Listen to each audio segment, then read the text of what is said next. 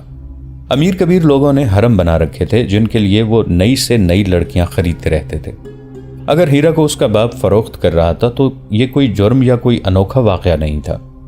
خلت امیر باپ کا بیٹا نہیں تھا۔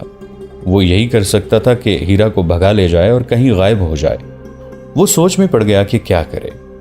ہیرا کے ساتھ اسے محبت اتنی زیادہ تھی کہ وہ آسانی سے اس سے نظریں نہیں پھیر سکتا تھا۔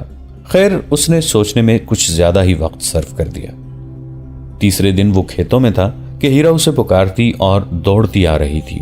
اس نے دیکھا کہ 3 آدمی اس کے پیچھے دوڑے آ رہے تھے، جن میں سے ایک ہیرا کا باپ تھا۔ دوسرے دونوں کو وہ نہیں پہچانتا تھا۔ گاؤں کے بہت سے آدمی باہر آ گئے تھے، مگر وہ سب تماشائی تھے۔ وہ اس لیے ہیرا کی مدد کو نہیں آتے تھے کہ اس کے پیچھے بھاگنے والوں میں اس کا باپ بھی تھا۔ ہیرا خلت کے پیچھے ہو گئی۔ اس نے روتے ہوئے اسے بتایا کہ یہ 2 آدمی اسے اپنے ساتھ لے جانے آئے ہیں اور اس کے باپ نے ان کے ساتھ سودا کر لیا ہے۔ ہیرا کے باپ نے خلت کے پیچھے سے ہیرا کو چھڑانے کی کوشش کی تو خلت نے اسے دھکا دے کر کہا، خبردار، اسے ہاتھ نہ لگانا، پہلے میرے ساتھ بات کرو۔ یہ میری بیٹی ہے، باپ نے کہا۔ تم کون ہو مجھے روکنے والے؟ یہ تمہاری بیٹی نہیں، خلت نے کہا۔ دوسرے 2 آدمی ہیرا کی طرف بڑھے۔ ایک نے تلوار نکال لی تھی۔ خلت کے ہاتھ میں کدال کی قسم کی کوئی چیز تھی۔ اس نے گھما کر ماری تو یہ ہتھیار تلوار والے کے سر پر پڑا۔ اس کی تلوار گر پڑی، پھر وہ خود بھی چکرا کر گرا۔ خلت نے تلوار اٹھا لی، دوسرے آدمی نے بھی تلوار نکال لی۔ خلت کو تیغزنی کی کوئی مشق نہیں تھی، پھر بھی اس نے وار روکے۔ دوسرا آدمی تیغزن معلوم ہوتا تھا۔ خلت کو لڑنے کا زیادہ موقع نہ ملا۔ اس کے سر پر کوئی وزنی چیز پڑی، اس کی آنکھوں کے سامنے اندھیرا آ گیا اور وہ گر پڑا۔ اس کے ہوش ٹھکانے آئے تو وہ اپنے گھر میں تھا۔ وہ جوش میں آ کر اٹھا، لیکن اس کے باپ اور 2-3 آدمیوں نے اسے جکڑ لیا۔ اسے بتایا گیا کہ وہ بہت دیر سے بے ہوش پڑا ہے اور ہیرا اس گاؤں سے رخصت ہو چکی ہے۔ خلت چلانے لگا کہ لڑکی کو فروخت کیا جا رہا ہے، مگر اسے بتایا گیا کہ اس کا نکاح پڑھا کر رخصت کر دیا گیا ہے۔ خلت کے سر کی حالت یہ تھی کہ وہ اٹھتا تھا تو اس کا سر چکرا جاتا تھا۔ اسے شدید چوٹ آئی تھی۔ بڑوں نے اسے نصیحت کی کہ ہیرا کے معاملے میں اس کا بولنا جائز نہیں، کیونکہ اگر بیچا بھی گیا ہے تو اس کا باقاعدہ نکاح کیا گیا ہے۔ بہرحال خلت کے لیے یہ حادثہ تھا۔ وہ جب ٹھیک ہو کر باہر نکلا تو ہیرا کا باپ اپنے سارے کنبے کے ساتھ گاؤں سے ہمیشہ کے لیے جا چکا تھا۔ خلت پر دیوانگی سی طاری ہو گئی۔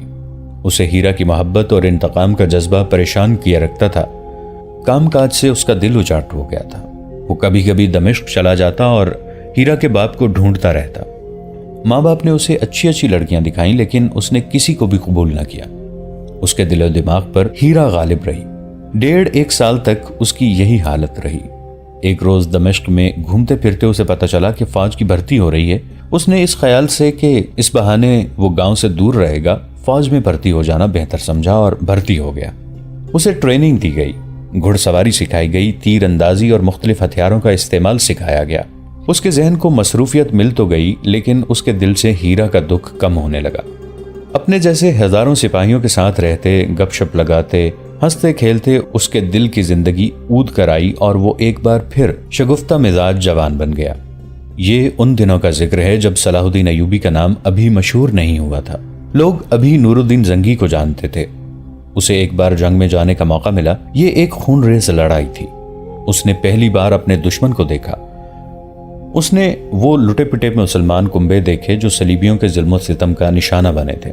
اسے یہ بھی بتایا گیا کہ صلیبی بہت سی مسلمان لڑکیوں کو اپنے قبضے میں رکھے ہوئے ہیں۔ یہ سب کچھ دیکھ سن کر اس کے اندر قومی جذبہ اور اسلام کی لگن بیدار ہو گئی۔